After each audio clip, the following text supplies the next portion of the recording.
The prophet Hosea, I feel for the guy. I mean, the Lord gave him a huge task. He instructs him to marry a prostitute, which in obedience Hosea does. And she just continues to act in a sexually promiscuous way.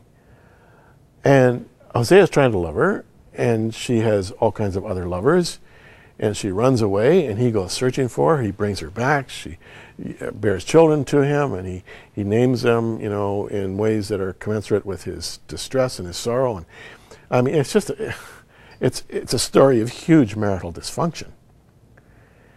But the point was that the Lord was teaching this prophet something about how he, the father, felt about Israel's relationship with him. And he saw the day coming when Israel would cease her unfaithful behavior and would truly embrace the Almighty as the maker of heaven and earth and their eternal Father. In Hosea 2:19 and 20, God, speaking to the people of Israel, says, I will make you my wife forever, showing you righteousness and justice, unfailing love and compassion. I'll be faithful to you and make you mine, and you will finally know me as Lord. Now, here's God, if you will, pledging himself to Israel. It's like a marriage ceremony. And what are the component elements of this commitment that the Almighty makes to his people?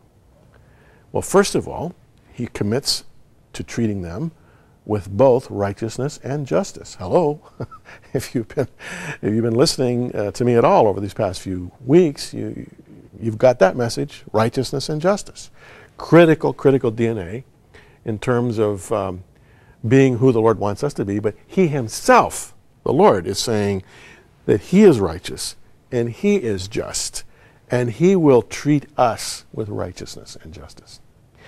But then he adds two other components to this covenant. One is faithful love. Now, faithful love means what it says. It means love that is unconditional and never failing. I love you in the good times. I love you in the bad times. I love you in the high times. I love you in the low times. I love you when you're happy. I love you when you're sad. I love you when I'm happy. I love you when I'm sad. This is a never-failing kind of love that you can count on, that provides the bedrock and the essential moral compass of life. And we all know that when you know you're loved, you can cope with anything. And then the fourth component is compassion. The Lord says he's going to treat his people with compassion.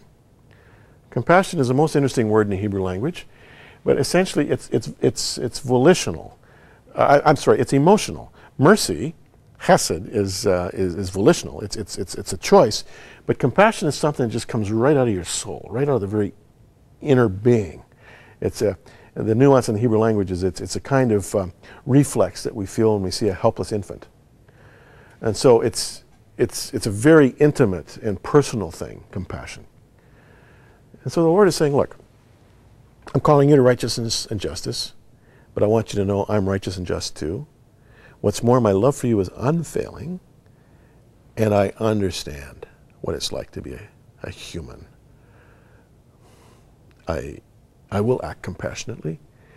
As Job says, we're just made of dust, and we're born to trouble as the sparks fly upward.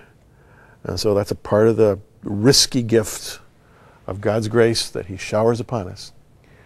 But I think it's terrific. You take righteousness, justice, faithful love, and compassion, you have the building blocks of a long-term relationship.